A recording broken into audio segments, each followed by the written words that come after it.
Welcome back in. This segment brought to you by Safety Systems. Local, local, local. If you're in need of a security system for your home or office, make the local choice. Safety Systems offers the best systems and cameras and monitoring with better contracts than the national outfits. Call VFL JJ Surlis this week. There's a reason you drive around Knoxville, you go into any business, you're going to see that orange and white sticker that says Safety Systems. You're also going to see it in front of a lot of homes, including mine. SafetySystems.com to learn more. All right, let's go ahead and let's remind you of this schedule thing and we'll give you a little bit more info. 8 games, 4 permanent foes every year, 2 at home, 2 away. Of the permanent foes, 2 are from the top half of the league, 2 are from the bottom half of the league, so there's no crying about fairness. Okay. Every school would play every other school 4 times every 11 years. Now, that is miles better than what you've got now. So if you're Tennessee and you've gained Auburn but you lose Florida, you're still playing Florida every 2 or 3 years. That's fantastic. 2 at home, 2 away over an 11-year span. That's much better than what it is now. Lock in the permanent part of your schedule, too. Everyone opens with 3 non-conference games. Big Ten's done that for years. Let everyone open with 3 non-conference games. Then you play a permanent foe as the SEC opener each year. Then you go and look back at the 4th Saturday in September. The 2 middle weeks there, you've got 3rd Saturday in October, 1st Saturday in November. Those are also for permanent foes. So you got your games like the Red River Shootout's always in the 3rd Saturday. Tennessee Alabama's always in the 3rd Saturday. Florida Georgia always in that the 1st November Saturday. Do it that way. Then the last 2 weeks of the season, non-conference foe, and you finish with a permanent SEC foe. And for those wondering about Louisville and Kentucky and all, I got an answer for that too. We'll show you. 4 rotating SEC foes and the open date. Fill out those open slots, and I'm going to show you this in a second. Here's my reason for that. I loved the SEC schedule announcement last year. So basically, you go into a season and know my non-conference games are in these holes. My 4 permanent foes are always in these weeks. I don't know what the SEC is going to give me in terms of my open date, in terms of when I'm on the road, when my rotating foes fall. Am I going to get 3 good teams in a row? Am I going to get 3 dud teams in a row? Is it going to be stacked at the top, stacked at the bottom? So I kind of like the idea of doing this. Here's what it would look like. Let's take a look at it. If you're Tennessee, and let's say Texas and Oklahoma could join, not next year, but the next year. It could be anywhere from next year till 2025, but this would be the next 11 years. You'd see in 2023, Tennessee would open with 3 non-conference games. Then you get Auburn, home or road, rotate every year through the front. Then you get Alabama on the 3rd week, play them there every year. Play Kentucky the 1st of November every year. Vandy to close every year after a non-conference game. The yellow is an open date. And I just shifted that to show you, you don't know where it's coming. The SEC office is going to reveal that in the big TV show that everybody can complain and moan about and argue about. And then just doing it alphabetically. And they wouldn't do this, but we're just doing it alphabetically, the teams that aren't permanent foes. You'd have Auburn, Arkansas, Florida, Alabama, Georgia, LSU, Kentucky, all in a row. Whew, that is tough. Next year it'd be Auburn, Mississippi State, Missouri, a little easier, Alabama, Oklahoma, back-to-back. Open date, Kentucky, Ole Miss. Anyway, if you're wondering about those teams, Kentucky, Georgia, Florida, South Carolina, though they play the non-conference teams at the end of the season, they're also permanent foes in my pod system. So they would simply move up and play in that next to last week, and then they would play their other games. So everybody would be playing non-conference except Kentucky, Georgia, Florida, South Carolina, and then the last week everybody would be playing inside their conference except Clemson versus South Carolina, Kentucky versus Louisville, et cetera, et cetera. So it works out, and you can see if you're just picking Georgia, hey, I don't want to lose Georgia. Okay, you would play them in 2023. It would rotate to 2026. You get them again in 2029, and then you get them again in 2031. 4 times in 11 years.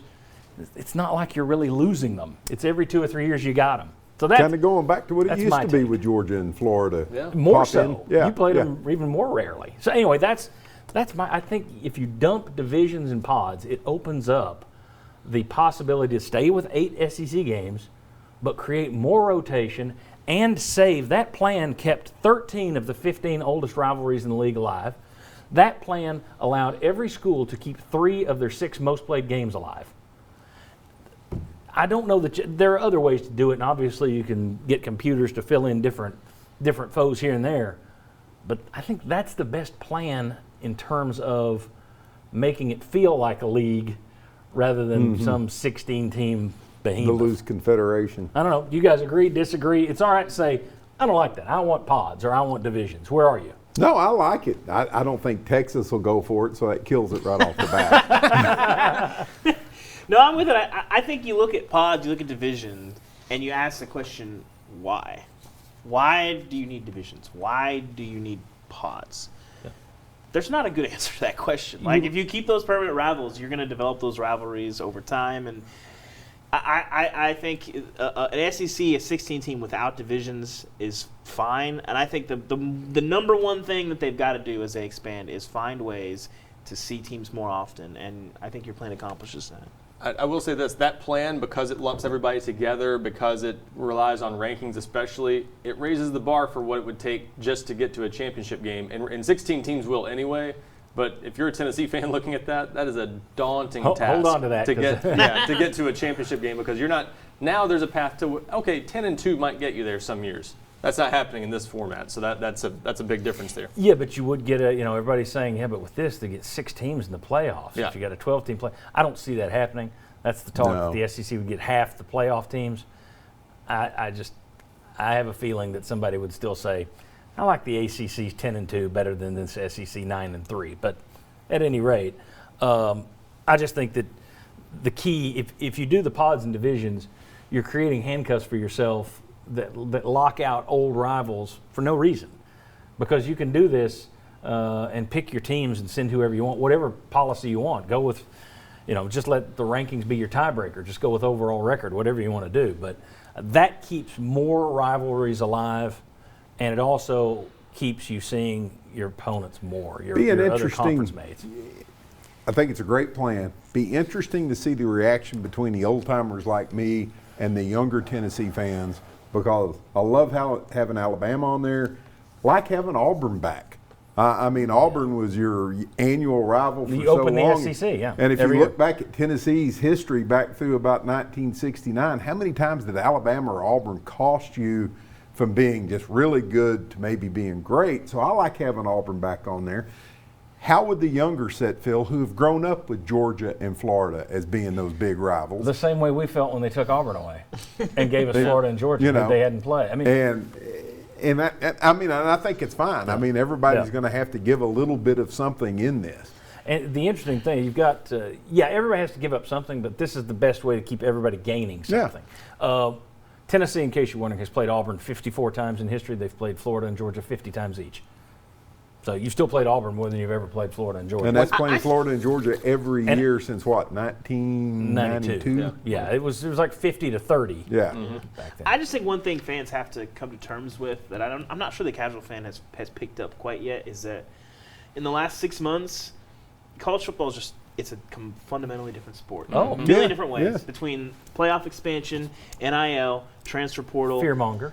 Yeah, I'm going to write something for the Athletic There you about go. how you're all that stuff. It's a fundamentally different sport. Some of those things are good. Some of those things are not so good. But it's just going to be unrecognizable in like 5 years, and that's NIL, transfer portal, this expansion, And 12-team playoff. Yeah, that's a fundamentally different sport. Before we move on to the other stuff, one thing about your specific plan I like, Tennessee keeps Kentucky. Every pod system I'd seen had them dropping Kentucky, I think. So that's one of those long-time rivalries that, like you said, outside of Kentucky, people probably don't care about it, but look how many times Tennessee and Kentucky have played over the years. So it makes a lot of sense. 2 hours up the road. too. Absolutely. John and I talked it's a about that natural. earlier.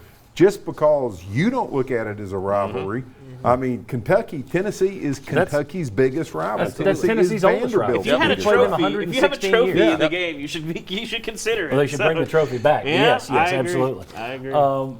But the problem is you get people who don't care about other teams' rivalries. That's the Yeah. trick. It's Yeah. like, well, dump that game. I was like, no, you can't look at it that way. That's why you have to get your Excel sheet and be a nerd for 6 hours. All right. When we come back, what does all this mean for Tennessee? You've heard us hint at it. Is it pure doom and gloom? Are there some positives here? We'll discuss. Come on back on the Sports Source.